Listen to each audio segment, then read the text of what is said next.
حضرت نوح علیہ السلام اور ان کی قوم کے حالات بیان ہوئے کہ نوح علیہ السلام نے جب اپنی قوم کو توحید کی دعوت دی اور انکار پر عذاب الہی سے ڈرایا تو قوم کے سرداروں نے ان سے کہا، بھلا کیا کہا؟ کہنے لگے آپ تو ہم جیسے بشر ہیں،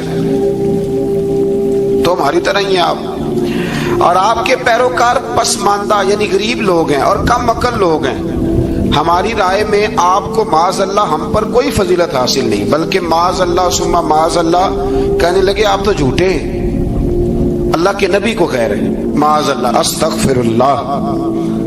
نوح علیہ السلام نے جواب دیا کہ میں اپنے رب کی جانب سے واضح دلیل رکھتا ہوں اور اس نے مجھے رحمت سے نوازا ہے، لیکن تم میرے مقام کو سمجھنے کی صلاحیت نہیں رکھتے، تم اتنی صلاحیت رکھتے نہیں ہو۔ اور پھر ارشاد فرمایا کہ میں تم سے دعوت حق کے صلے میں کسی اجر کا طلبگار نہیں ہوں، اور نہ ہی میں اہل ایمان کو اپنے پاس سے دھتکارنے والا ہوں، اور میں نے یہ دعویٰ بھی نہیں کیا کہ میرے پاس اللہ کے خزانے ہیں، اور نہ میں از خود غیب جاننے والا ہوں، اور نہ ہی میں یہ کہتا ہوں کہ میں فرشتہ ہوں، نہ میں یہ کہتا ہوں کہ جن لوگوں کو تم اپنی نظروں میں حقیر جانتے ہو اللہ انہیں خیر سے نہیں نوازے گا۔ فرمایا یہ ٹھیک ہے کہ اللہ بشروں میں سے رسول بناتا ہے، پر جسے بناتا ہے پھر اسے بڑی شانیں عطا فرماتا ہے۔ پہلے دن سے انسان کا یہ مسئلہ ہے، پہلے دن سے انسان کا یہ مسئلہ ہے کہ وہ کہتا ہے میں انسان سے ہدایت حاصل کروں، لیکن رب نے بھی قانون بنایا ہے کہ اللہ تبارک و تعالیٰ بندے پر ہی وحی فرماتا ہے، فرشتوں اور جنوں کو اللہ نے اس منصب کے لیے منتخب نہیں فرمایا۔ قوم نوح نے کہا کہ آپ نے ہم سے بہت بحث کی معاذ اللہ، بس جس عذاب سے آپ ہمیں ڈرا رہے ہیں وہ لے آئیے۔ تو نوح علیہ السلام نے کہا کہ اللہ چاہے گا تو تم پر عذاب بھی آ جائے گا۔ آیت نمبر 37 سے 47 میں بتایا کہ اللہ تعالیٰ کی طرف سے نوح علیہ السلام کو حکم ہوا کہ ہماری نگرانی میں اور ہماری وحی کے مطابق آپ کشتی بنائیے، اور ظالموں کے بارے میں ہم سے کوئی بات نہ کریں۔ حضرت نوح کی خواہش تھی کہ یا اللہ انہیں بھی معاف کر دیں، فرمایا یہ ظالم ہے تو میرے نبی ان کے بارے میں مجھ سے کوئی بات نہ کریں، وہ ضرور غرق ہو جائیں گے۔ پھر وہ کشتی بنانے لگے، اور جب ان کی قوم کے سردار ان کے پاس سے گزرتے تو ان کا مذاق اڑاتے۔ یہ آپ کیا کر رہے ہیں؟ آج بھی وزیر مشیر بڑے بڑے لوگ اللہ ماشاءاللہ دینداروں کا مذاق اڑاتے نہیں؟ اڑاتے ہیں کہ نہیں اڑاتے مذاق؟ یہ کن کا طریقہ ہے؟ یہ تو قرآن مجید کہہ رہا ہے کہ حضرت نوح کی قوم جو کافر تھی ان کا طریقہ ہے اہل ایمان کا مذاق اڑانا۔ تو وہ مذاق اڑانے لگے۔ نوح علیہ السلام نے کہا کہ وہ وقت آنے والا ہے کہ جب تمہارا مذاق اڑایا جائے گا اور تمہیں پتہ چل جائے گا کہ رسوا کن عذاب کس پر آئے گا۔ اللہ تعالیٰ نے فرمایا جب ہمارا حکم عذاب آ پہنچا اور تندور ابلنے لگا، تندور سے آگ نکلا کرتی ہے، پانی نہیں نکلا کرتا، اور نوح علیہ السلام کی قوم پر جب عذاب آیا تو پانی تندور سے نکلا، تندور سے اللہ نے پانی نکالا، جہاں سے پانی نکلا نہیں کرتا، تندور ابلنے لگا۔ اللہ اکبر۔ تو اللہ تبارک و تعالیٰ نے فرمایا تو ہم نے نوح علیہ السلام سے کہا کہ آپ خود اور اپنے گھر والوں کے ساتھ اس کشتی میں سوار ہو جائیں، اور اہل ایمان کو بھی سوار کر لیں، اور ہر چیز کے جوڑے یعنی نار اور مادہ کو سوار کر لیں، اور ان کے ساتھ ایمان والے بہت کام تھے۔ حضرت نوح علیہ السلام دعائیں پڑھتے ہوئے سوار ہو گئے۔ پھر کیا ہوا؟ کشتی انہیں پہاڑوں جیسی موجوں میں لے جا رہی تھی کہ نوح علیہ السلام الگ کھڑے ہوئے اپنے بیٹے سے فرمانے لگے اے بیٹے ہمارے ساتھ کشتی میں سوار ہو جا اور کافروں کے ساتھ نہ رہو۔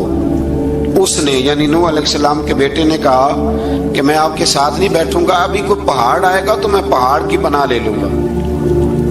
اگر کسی نیک آدمی کا بیٹا کبھی غلط نکل آئے تو اس کا مطلب یہ نہیں کہ اس نے تربیت ٹھیک نہیں کی،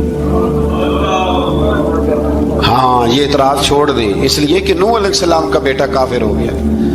اور جب سیلاب نظر آیا تو اس سے کہا کہ آجا سوار ہو جا، تو کہنے لگا میں نہیں بیٹھوں گا، میں تو کسی پہاڑ کی پناہ لے لوں گا اور میں اس کے اندر چھپ جاؤں گا اور وہ پہاڑ مجھے پانی سے بچا لے گا۔ نوح علیہ السلام نے کہا آج اللہ کے حکم کے سوا کوئی بچانے والا نہیں ہے سوائے اس کے جس پر اللہ رحم فرمائے۔ پھر ان دونوں کے درمیان موج حائل ہو گئی، ایسے ایک موج اٹھی اور حضرت نوح کا بیٹا ڈوب گیا۔ اور جب حضرت نوح کا بیٹا ڈوبا، اللہ کی طرف سے حکم ہوا اے زمین اپنا پانی نگل لے، اے آسمان تھم جا، پانی خشک ہو گیا، اللہ کا فیصلہ نافذ ہو گیا اور کشتی کوہ جودی پر ٹھہر گئی۔ نوح علیہ السلام نے اللہ سے التجا کی، کیا میرے پروردگار میرا بیٹا اور میرے اہل سے ہے، اور تیرا وعدہ سچا ہے کہ تم میرے اہل کو بچا لے گا۔ اللہ نے فرمایا نوح وہ آپ کے اہل میں سے ہے ہی نہیں، وہ آپ کے اہل میں سے ہے ہی نہیں۔ اہل میں سے وہ ہوگا جو آپ کے طریقے پہ چلے گا، جو طریقے پہ نہ چلے وہ نسل میں سے ہے ہی نہیں، وہ ختم ہو گئی بات۔ اللہ اکبر۔ اس کے اعمال ٹھیک نہیں، جس بات کی حقیقت کا آپ کو معلوم نہ ہو اس کے بارے میں سوال نہ کریں۔ تو نوح علیہ السلام نے اللہ تعالیٰ سے اپنی اس اجتہادی خطا پر مغفرت اور رحم کی دعا کی۔ پھر طوفان نوح تھم جانے کے بعد وہ سلامتی کے ساتھ اتر گئے۔ اجتہادی خطا میں نے ایک لفظ بولا ہے، یہ اجتہادی خطا کا مطلب یہ ہے کہ بعض اوقات انبیاء سے ایسی باتیں سرزد ہو جاتی ہیں کہ جو تعلیم امت کے لیے ضروری ہوتی ہیں، تاکہ لوگوں کو پتہ چل جائے کہ اللہ کی بارگاہ میں توبہ کیسے کرتی۔ اگر وہ لوگ توبہ نہ کرتے تو ہمیں توبہ کے طریقے سمجھ میں، یعنی ان سے اجتہادی خطا ہو گئی، کہنے میں کرنے میں کوئی ایسی بات ہو گئی جو بظاہر اللہ تعالیٰ کی رضا والی، تو فوراً معافی مانگ لیتے تھے۔ لیکن اب امتی اٹھ کے کہے کہ نبی گناہ گار ہے، معاذ اللہ۔ حضرت آدم نے دعا مانگی تھی نا، ربنا ظلمنا انفسنا، اے اللہ ہم نے اپنی جانوں پر ظلم کیا۔ انہوں نے کہا تھا تو اگر کوئی بندہ حضرت آدم کو ظالم کہے گا تو کافر ہو جائے گا، تو اگر وہ کہے کہ وہ تو خود کہہ رہے ہیں، ایک بندہ اڑ جاتا ہے، کہتے ہیں جو خود کہہ رہے ربنا ظلمنا، وہ خدا کے بندے، وہ اللہ کے نبی ہیں، وہ رب سے کہہ رہے ہیں، وہ عاجزی کے طور پر کہہ رہے ہیں۔ کچھ لوگ اڑ جاتے ہیں، کہتے ہیں خود حضور نے کہا ہے جی انا بشر مثلکم، میں تمہاری طرح کا بشر ہوں، خود نبی پاک نے کہا ہے۔ تو عجیب بیوقوف بندے ہو، نبی کریم تو کہہ سکتے ہیں پر امتی اٹھ کے نہیں کہہ سکتا۔ اس نے تو کہنا ہے وہ حبیب اللہ ہے، اس نے تو کہنا ہے وہ قیامت میں شفاعت کرنے والے ہیں، امتی نے تو کہنا ہے وہ سارے نبیوں کے سردار ہیں، وہ امام الانبیاء ہیں۔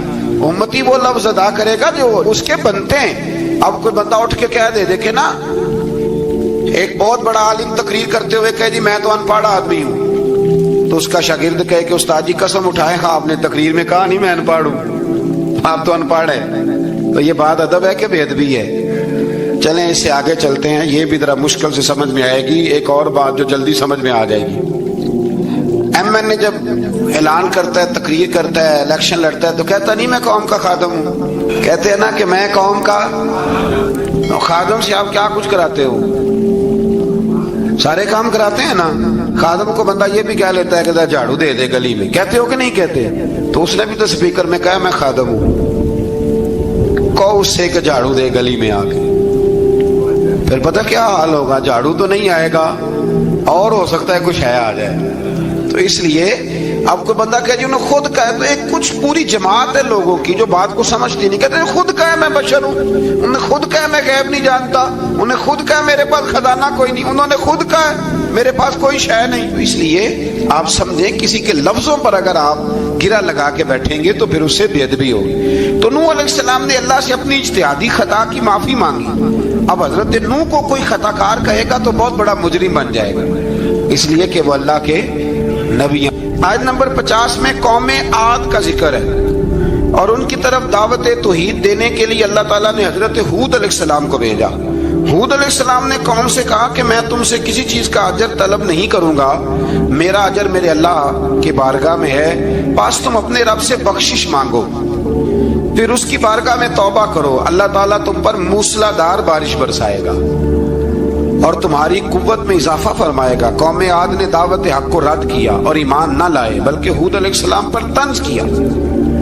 وہ کہنے لگے کہ ہمارے تو معبودوں نے، ہمارے بتوں نے معاذ اللہ آپ کو پاگل بنا دیا ہے، آپ کو مجنون بنا دیا ہے۔ الٹا حضرت ہود کو کہنے لگے اس لیے آپ ایسی باتیں کرتے ہیں۔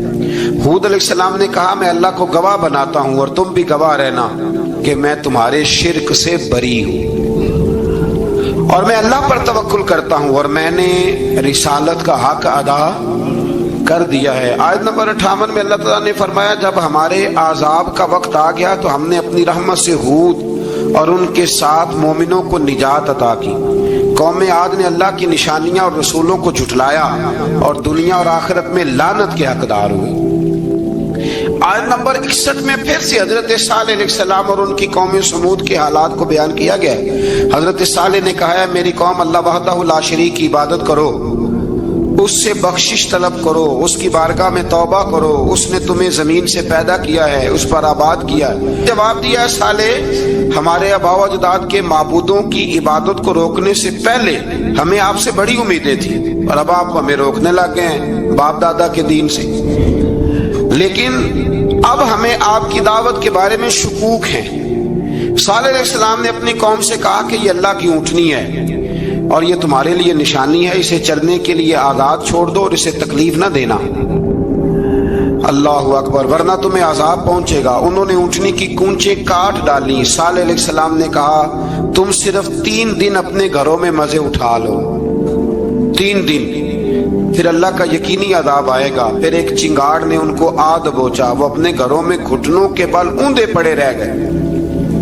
صرف صالح علیہ السلام ان کے ساتھ اہل ایمان اس عذاب سے بچے۔ یہ 3 قوموں کا ذکر ہو گیا، نوح علیہ السلام کی قوم کا بھی، ہود علیہ السلام کی قوم کا بھی، اور حضرت صالح علیہ۔ آگے اللہ تبارک و تعالیٰ نے آیت نمبر 69 میں اس بات کا بیان فرمایا کہ حضرت ابراہیم علیہ السلام کے پاس فرشتے بشری شکل میں آئے، انسانی شکل میں۔ انہوں نے اجنبی مہمانوں کے لیے بچڑے کا بھنا ہوا گوشت تیار کرایا۔ آپ یقین کریں کچھ باتیں لوگ ایسی بیان کرتے ہیں کہ جن کو نہ سن کے بندے کا دل کرتا ہے کہ اس بندے کو بتائیں کہ یار یہاں تو دین سارا پڑھ۔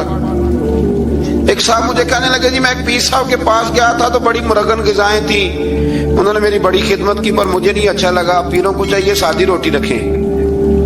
میں کہتا ہوں پیراں واسطے لسٹ بنا خواہ انہوں نے کس طرح نہ ہونا چاہیے۔ یہ بہت بڑی مصیبت ہے، اگر آپ سادہ کھانا کھلا دیں تب بھی اعتراض ہے، اچھا کھلا دیں کہنے رولا ہے کوئی پیر چوکھے مالدار، دونوں طرف سے مسئلہ۔ تو کہنے لگا جی نہیں پیروں کا کیا کام ہے، وہ کڑائیاں اور وہ سارے۔ تو پھر میں نے انہیں کہا کہ آپ اس طرح کریں، گھر جا کے نا تو 12ویں سپارے کی تلاوت کریں۔ حضرت ابراہیم نے اپنے مہمانوں کے لیے بھنا ہوا کھانا تیار فرمایا تھا۔ تو آپ کیا کہیں گے کہ حضرت ابراہیم درویش نہیں تھے؟ عجیب بات ہے بھائی، آپ ہر بات میں ہٹ جاتے ہیں۔ دین ہم نے وہ لینا ہے جو اللہ کا قرآن ہمیں دیتا ہے اور رسول اللہ کی حدیث ہمیں دیتی ہے۔ جب انہوں نے دیکھا کہ مہمان کھانے کی طرف ہاتھ نہیں بڑھا رہے تو ان کو ڈر محسوس ہوا۔ حضرت ابراہیم کو فرشتوں نے کہا کہ ہمیں قوم لوط علیہ السلام کے عذاب کے لیے بھیجا گیا ہے۔ حضرت ابراہیم کی بیوی کھڑی تھی، اس پر وہ مسکرائیں تو فرشتوں نے اللہ کی طرف سے انہیں حضرت اسحاق علیہ السلام اور اس کے بعد حضرت یعقوب علیہ السلام کی بشارت عطا۔ اسحاق علیہ السلام حضرت ابراہیم کے بیٹے ہیں اور یعقوب علیہ السلام پوتے ہیں، اور یعقوب علیہ السلام کے بیٹے یوسف علیہ السلام۔ ہاں اللہ اگر چاہے تو 7 نسلوں میں نبوت رکھ دیتا ہے اگر اس کی منشا ہو۔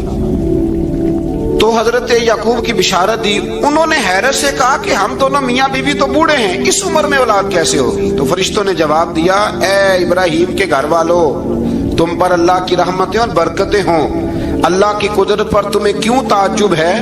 اللہ فرماتا ہے کہ بیٹے کی بشارت سن کر ابراہیم کا خوف دور ہو گیا اور پھر وہ قوم لوط کے بارے میں گفتگو کرنے لگے۔ ابراہیم بہت بردبار، اللہ سے آہوزاری کرنے والے اور اس کی طرف رجوع کرنے والے تھے۔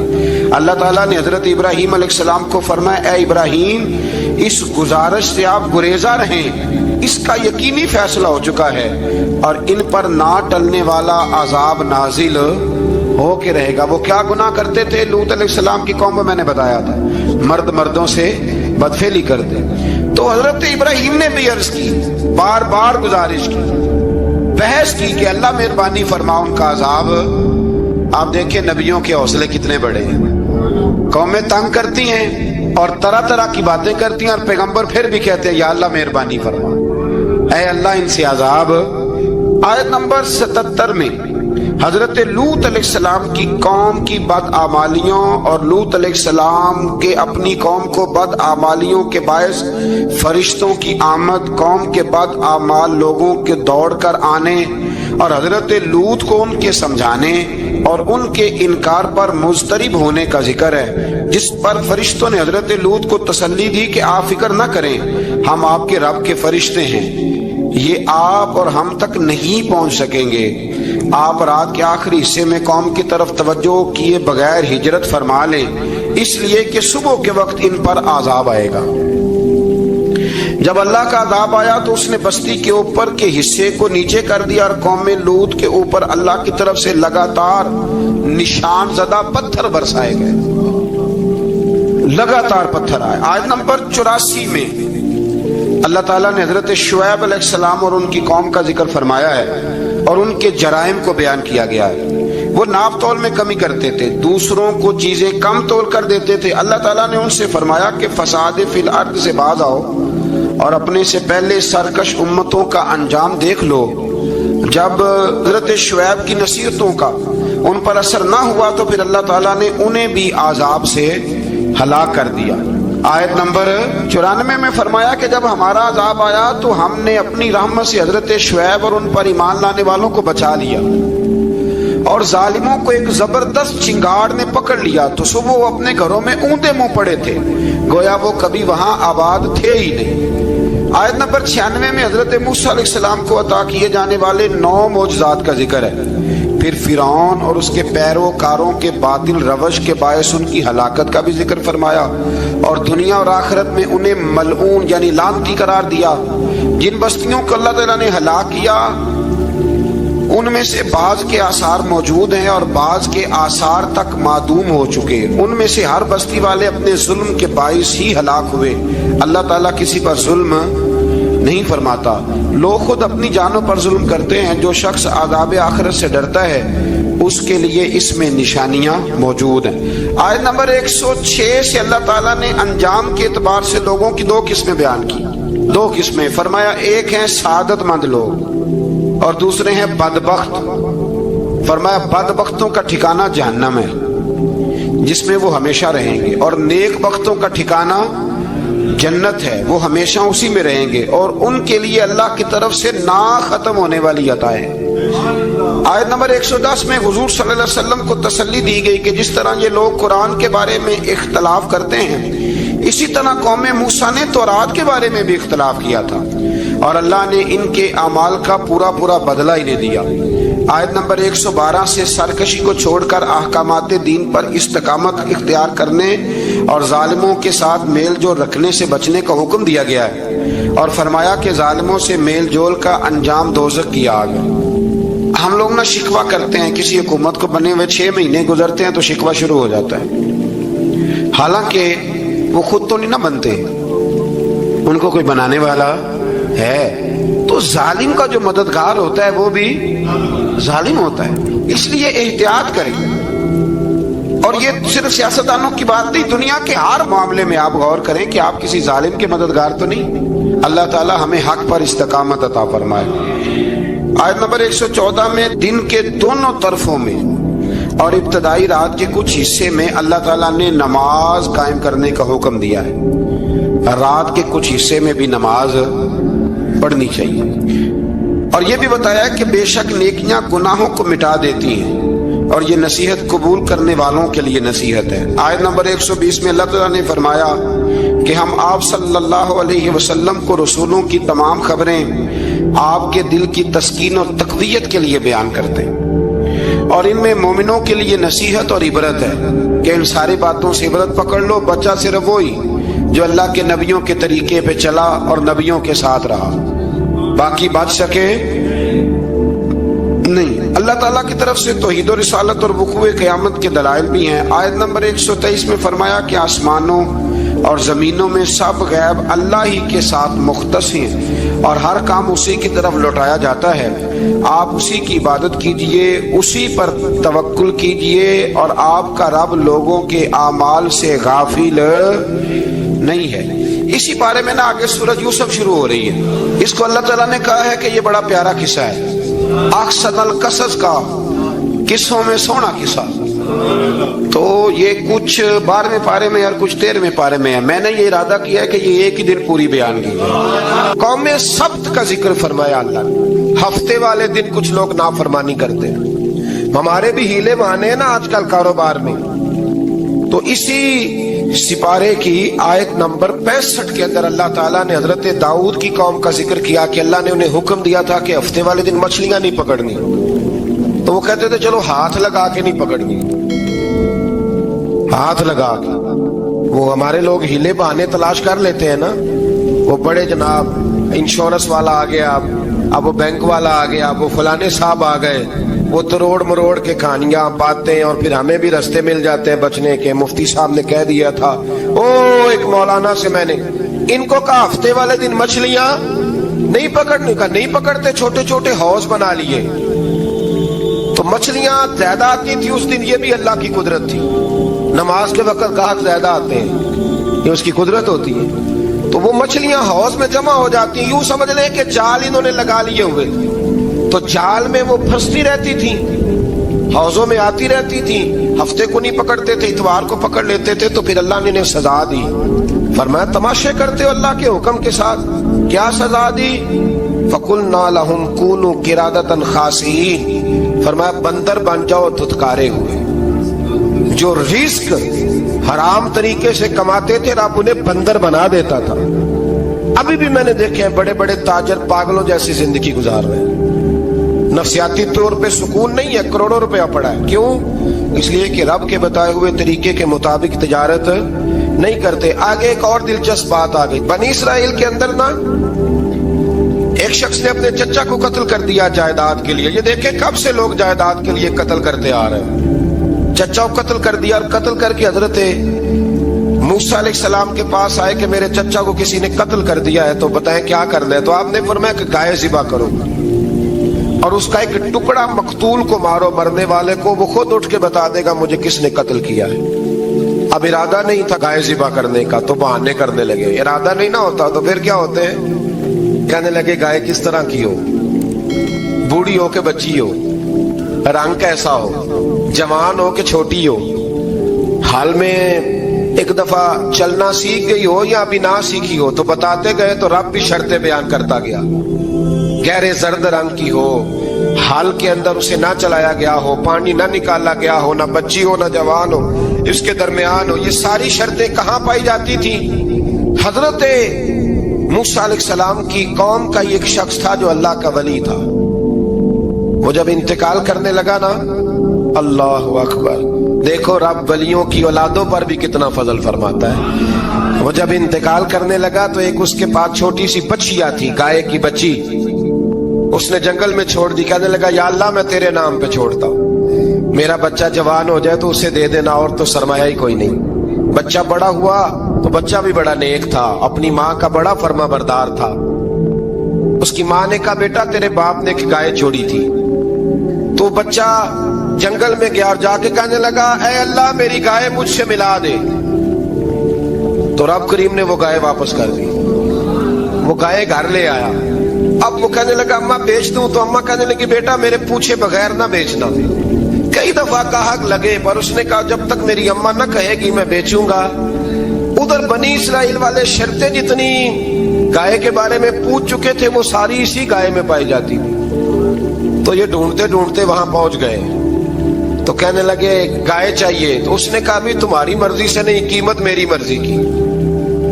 ایک مفسر نے تو یہاں تک لکھا ہے کہ اس نے کہا گائے ذبح کر کے نا, تو جتنا گائے کے اندر گوشت ہوگا نا اتنا ہی کھال کے اندر تو مجھے مال بھر کے دو گے, اتنے سکے بھر کے دو گے, اتنی اشرفیاں بھر کے دو گے, تو پھر تمہیں گائے دوں گا. تو پھر یہ گائے انہیں ملی اور یہ گائے لے کر کے آئے. زیادہ سوالات نہ کرتے تو زیادہ الجھتے نہ. ہم بھی دین کے معاملے میں بڑے سوال جواب کرتے ہیں. اتنا سوال کریں جتنی اس کی ضرورت ہے. ان لوگوں نے سوالات زیادہ کیے تو پھر الجھ زیادہ گئے. تو میرے بھائی اس کا ذکر بھی اللہ تبارک و تعالیٰ نے پہلے پارے کے اندر بیان فرمایا. پھر اللہ کریم نے فرمایا کہ کچھ ایسے لوگ بھی ہیں یہودیوں میں سے جن کا دعویٰ ہو گیا ہے کہ ہم اللہ کے بڑے پیارے ہیں. فرمایا یہ صرف ان کے منہ کی باتیں ہیں, یہ تو قیامت میں پتہ چلے گا نا کہ اللہ کا پیار کس کے ساتھ زیادہ ہے. اور پھر یہ بھی یہودیوں نے دعویٰ کیا ہے. اسی پارے میں اللہ فرماتے ہیں کہ ان کا دعویٰ ہے کہ ہم اللہ کے بڑے پیارے ہیں, جنت میں ہم ہی جائیں گے. تو اللہ فرماتا ہے پھر مرنے کی دعا تو کرو, جنت میں تو مر کے جانا ہے نا, لیکن رب فرماتے ہیں یہ کبھی مرنے کی دعا نہیں کریں گے، اس لیے کہ انہیں پتہ ہے کہ ہم نے آخرت کے لیے کیا بھیجا۔ لیکن جی پہلا حکم آ گیا یا ایھا الذین آمنوا کہہ کے، پہلی آیت قرآن پاک کی پہلے سپارے میں پہلی آیت جس میں اللہ نے کہا یا ایھا الذین آمنوا، تو پہلا حکم آمنوا کہہ کے آیت نمبر 104 میں جو اللہ نے حکم دیا ہے نا، وہ نبی پاک کی تعظیم کا حکم ہے۔ پہلا حکم ہی اللہ نے حضور کی عزت اور ناموس کا ارشاد فرمایا۔ پہلا اس ترتیب کے لحاظ سے وہ ہوا یہ کہ جب نبی پاک کو بات ارشاد کرتے تو صحابہ کرام اٹھ کے عرض کرتے رائینا یا رسول اللہ، حضور سمجھ نہیں آئی ذرا رعایت کر دے۔ تو یہودیوں کی عبرانی زبان کے اندر نہ ذرا کھینچ کے پڑھتے تھے رائینا، تو اس کا معنی بنتا تھا معاذ اللہ اے ہمارے چرواہے، بکریاں چرانے والے کو بھی وہ رائینا کہتے تھے۔ تو جب صحابہ یہ کہنے لگے تو اللہ نے منع ہی کر دیا، فرمایا میرے محبوب کے غلاموں، اس لفظ کے پیچھے چھپ کے، اس لفظ کے پیچھے چھپ کے لوگ میرے نبی کی بے ادبی کر جاتے ہیں، تو جس لفظ کا کوئی ایک معنی بے ادبی والا بنتا ہو وہ لفظ بھی میرے نبی کے لیے نہ کہو، لفظ وہ والے کہو جس میں کوئی بے ادبی کا معنی نکلے نہ۔ یہاں لوگوں نے بڑے بڑے لفظ نہیں بول دیے، پھر کہتے میرا مطلب یہ تھا، میرا مطلب وہ تھا، تو تو نے وہ لفظ بولا کیوں جس کا کوئی غلط مطلب بھی نکل سکتا تھا۔ اللہ نے فرمایا یا ایھا الذین آمنوا لا تقولوا رائینا، اے ایمان والو رائینا کہو ہی نہ۔ تو یا اللہ کیا کہیں؟ فرمایا وقولوا انظرنا، تم کہو یا رسول اللہ ایک نظر فرمائیے، انداز دیکھیے، انظرنا ایک نظر۔ تو ہمارے بزرگ تو پہلے ہی بڑے پیار والوں نے کہہ دیا یا رسول اللہ انظر حالنا، کہتے کہاں سے لاتے ہو جملے؟ میں نے کہا اللہ کی کتاب سے۔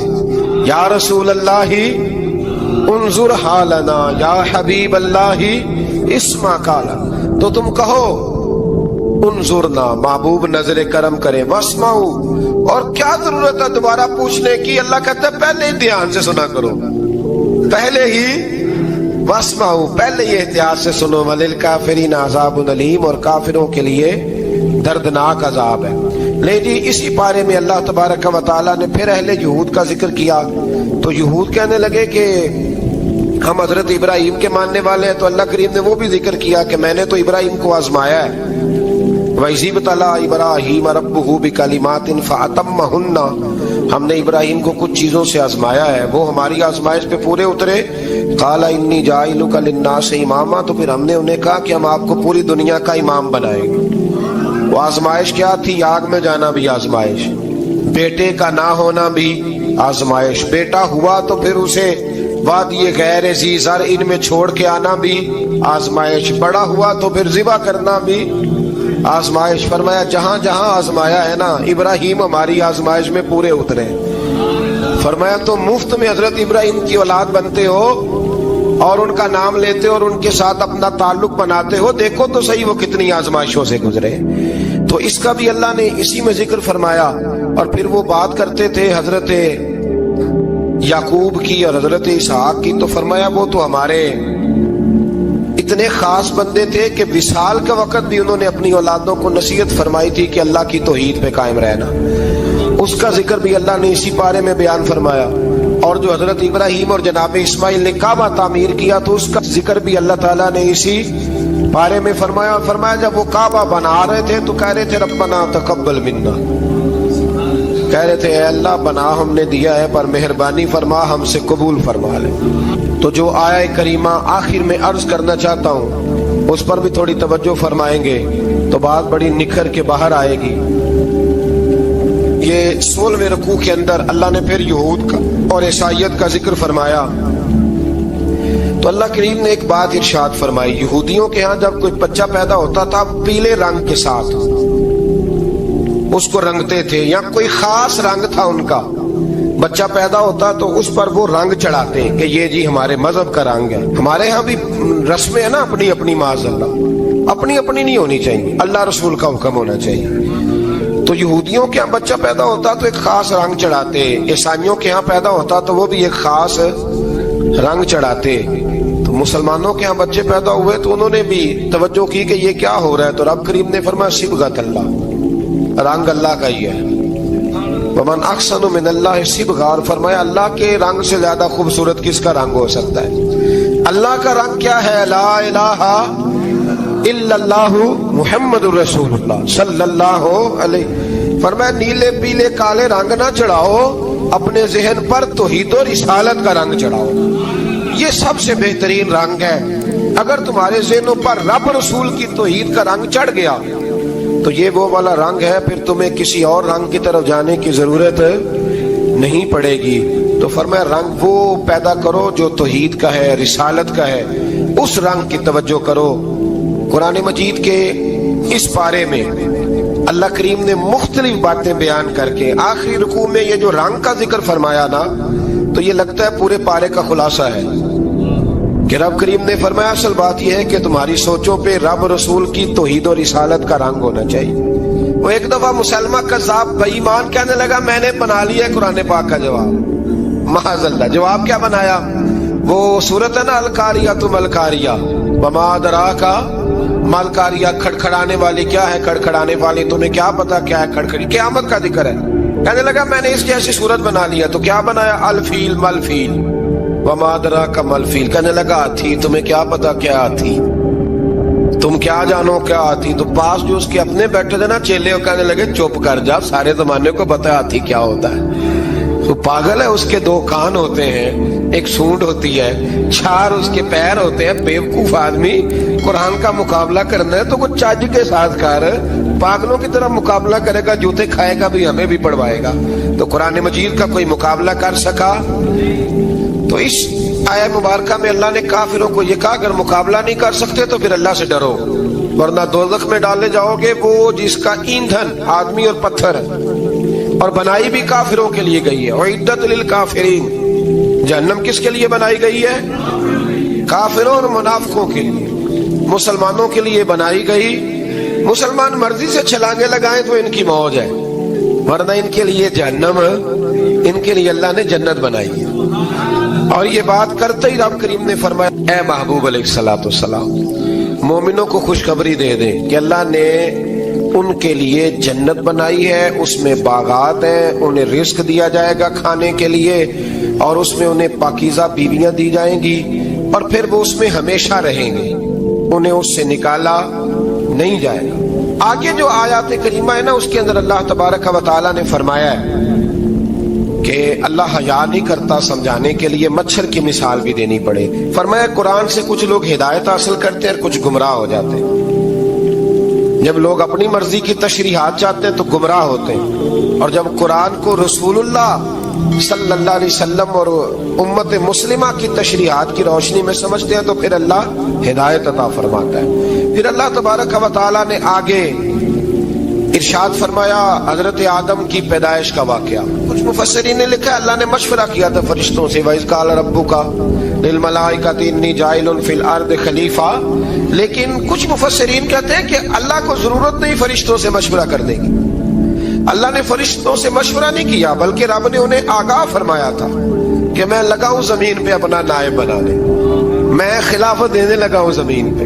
اب یہ تو دینے والی کی مرضی ہے نا اس نے کس کو دینی ہے، یہ تو دینے والے کی مرضی ہے نا اس نے۔ تو کچھ لوگ کہتے ہیں کہ دینے والے سے زیادہ ہمیں پتہ ہے، تو فرشتوں کو بھی یہ اجتہادی خطا ہو گئی، کہنے لگے یا اللہ اسے نہ بنانا، یہ فساد کرے گا، یہ خون ریزیاں کرے گا۔ تو اللہ نے فرمایا جو میں جانتا ہوں وہ تم، اللہ اکبر۔ امام راضی فرماتے جب رمضان آتا ہے تو اللہ فرشتوں سے کہتا ہے ذرا یہ کھول کے دروازے دیکھو نا یہ زمین پہ کیا کر رہے ہیں، تم تو کہتے تھے فساد کریں گے اور یہ سارے تراویحاں پڑھ رہے ہیں، تم تو گویا کہتے تھے فساد کریں گے اور یہ تو دیکھو گویا رمضان کے روزے رکھ رہے ہیں، یہ تو میری یاد میں نکلے ہوئے، تم کچھ کہتے تھے اور دیکھو میں نے تمہیں کہا تھا نا جو میں جانتا ہوں وہ تم۔ اللہ نے پھر حضرت آدم علیہ السلام کو تمام زمانے کے علوم عطا کیے، علم سکھا لیا، تو فرشتوں سے کہا تم بھی ان چیزوں کے نام بتاؤ، تو وہ بتا سکے نہیں۔ اللہ نے فرمایا اب اس طرح کرو آدم کو سجدہ کرو، سب نے سجدہ کیا سوائے، وہ کہنے لگا یا اللہ صرف تجھے ہی کرنا ہے، کرنا بھی صرف اللہ کو چاہیے، پر رب کے آگے بھی جھکنا چاہیے، اور جس کے سامنے رب جھکائے نا وہاں بھی، اور یہ جو عاجزی ہے نا، یہ جو جھکنا ہے یہ علم کے آگے ہے۔ ہماری مصیبت یہ ہے کہ ہم علم کے آگے بھی گردن جھکانے کو تیار نہیں ہوتے، وہاں بھی ہم خود عالم فاضل بن جاتے ہیں۔ تو فرمایا کہ سب سے کہا سجدہ کرو، سب نے سجدہ کیا سوائے ابلیس کے، تو پھر ہوا کیا؟ وکان من الکافرین، وہ کافروں میں سے ہو گیا۔ پھر اللہ نے حضرت آدم کو اور جناب حوا کو نا مقام دے دیا جنت میں رہنے کے لیے، اور کہا سارا کچھ کھانا، درخت کے قریب نہ جانا۔ ابھی آپ کسی سے کہہ دیں تھوڑا سا کہ پیچھے نہ دیکھنا، یعنی اگر میری سمجھ لے ادب کی وجہ سے کوئی 1.5-2 منٹ یا 6 منٹ نہیں بھی نہ دیکھے گا تو سوچے گا ضرور کہ پتہ نہیں اب پیچھے کیا ہے، مصیبت کیا ہے۔ یعنی آپ کہہ کے دیکھ لیں کسی کو، پیچھے نہ دیکھنا فطرت ہے نا انسان کی، وہ جستجو کرتا ہے، کہا اس درخت کے پاس نہ جانا۔ تو حضرت حوا سلام اللہ علیہ کہتے ہیں دل میں خیال رہتا تھا کہ آخر ہے کیا درخت کے پاس۔ یہی انسان کا عقیدہ توحید ہے کہ جہاں سے رب منع کر دے وہاں وہ منع ہو جائے، اور یہ ان کی خطا نہیں تھی، یہ اللہ کی حکمت تھی، چونکہ رب نے تو پہلے کہہ دیا تھا بنایا ہی زمین کے لیے، تو یہ تو سارا کچھ ہونا تھا تو زمین پہ آنا تھا نا۔ تو حضرت حوا اور جناب آدم کے پاس شیطان آیا، اس کو نکال تو دیا تھا پر ابھی اس کا جنت میں آنا جانا بند نہیں ہوا تھا، یہ بھی اللہ کی حکمت تھی۔ تو وہ کہنے لگا تمہیں پتہ ہے بعد میں مر جاؤ گے؟ تو حضرت حوا کہنے لگی کیا موت بھی آئے گی؟ کہاں، اس کی تکلیف بھی بڑی ہوگی، تو پھر بچیں گے کیسے؟ تو کہنے لگے پھل کھا لو اس درخت کا۔ تو بچنے کے لیے پھل کھایا تھا۔ جس طرح لوگ آج بہت سارے کام بچنے کے لیے کرتے ہیں پر بچ سکتے، بچنے کے لیے پھل کھایا تو اللہ نے فرمایا زمین پہ چلے جاؤ۔ تو حضرت آدم زمین پہ آئے، پھر کئی 100 سال روتے رہے۔ فَتَلَقَّى آدَمُ مِن رَبِّهِ کَلِمَاتٍ، تو پھر اللہ نے خود ہی جناب آدم کو کچھ کلمے سکھائے۔ علامہ اسماعیل لکی فرماتے ہیں وہ کلمے یہ تھے کہ حضرت آدم نے میرے نبی کا وسیلہ پیش کیا، تو اللہ کریم نے جناب آدم کی دعا کو مقبول فرما لیا۔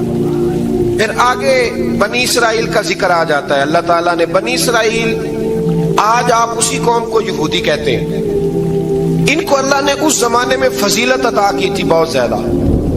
تو عرب کے اندر جب نبی پاک علیہ السلام نے اعلان نبوت کیا تو کچھ لوگوں نے یہ کہہ دیا کہ اگر یہ یہودی کلمہ پڑھ لیں گے تو ہم بھی پڑھ لیں گے۔ تو پھر اللہ نے انہیں یاد کرایا کہ تم اصل میں کیا ہو، تمہیں کلمہ پڑھنا چاہیے۔ تو اہل یہود کا تذکرہ کرتے کرتے رب کریم نے ایک بات یہ بھی ارشاد فرمائی کہ تم لوگوں کو تو کہتے رہے ہو کہ وہ نبی آنے والے ہیں، وہ نبی آنے والے ہیں، اور جب آ گئے ہیں تو ماننے کو تیار نہیں ہو۔ تو فرمایا تأمرون الناس بالبر وتنسون انفسکم وانتم تتلون الکتاب، لوگوں کو بھلائی کا حکم دیتے ہو اور اپنے آپ کو بھول جاتے ہو۔ افلا تعقلون، تمہیں عقل نہیں؟ پھر اللہ نے انہیں یہ بھی یاد کرایا کہ یاد کرو وہ زمانہ کہ جب فرعون نے خواب دیکھ لیا تھا کہ کوئی بچہ اس کی سلطنت کو تباہ کرے گا، تو پھر اس نے تمہارے بچوں کو ذبح کرانا شروع کیا اور تمہاری بیٹیوں کو چھوڑتا تھا۔ فرمایا یہ بھی تو تم نے دیکھا، میں نے تمہیں پھر تم سے کہا جہاد کرو قوم عمالقہ کے خلاف، تو مقام طیہ میں جا کے یہ لوگ کہنے لگے ہم سے جہاد نہیں ہوتا۔ اللہ نے انہیں ایک میدان میں قید کر دیا۔ بڑی دلچسپ بات، قید تو لوگ ہوتے ہیں نا چار دیواری میں، تو اللہ نے بنی اسرائیل والوں کو جب انہوں نے کہا جہاد نہیں کریں گے تو اللہ نے میدان میں قید کر دیا۔ میدان میں، یہ یاد رکھیں، جب انسان اللہ کی نافرمانی کرتا ہے تو اسے ایسی قید ملتی ہے جس کا اس نے تصور بھی نہیں کیا ہوتا۔ ایک میدان ہے مقام طیہ، قید ہو گئے، سارا دن سفر کرتے تھے، سارا دن، تو رات کو تھک کے سوتے تھے، صبح اٹھتے تھے نا جب، تو وہیں ہوتے تھے جہاں کل صبح چلے تھے۔ تو رب جب کسی کو قیدی بناتا ہے تو اسے زنجیروں کی، سلاخوں کی ضرورت ہے۔ دعا فرمائے اللہ تبارک و تعالی غموں سے نجات عطا فرمائے، یہ دعا فرمائے، ایسی قید دیتا ہے کہ جس سے پھر چھٹکارا ہو سکتا۔ تو بنی اسرائیل کا بہت زیادہ تذکرہ اس بارے میں اللہ تبارک و تعالی نے پھر بیان کیا، اور پھر کہا کہ انہیں جو حکم دیا جاتا تھا یہ اس کی سرتابی کرتے تھے، پھر اللہ نے ان پر ذلت نازل کر دی۔ اگر آپ کو یہ ویڈیو پسند آئے تو ہمارے چینل محفل ذکر کو لائک اور سبسکرائب ضرور کریں۔ شکریہ۔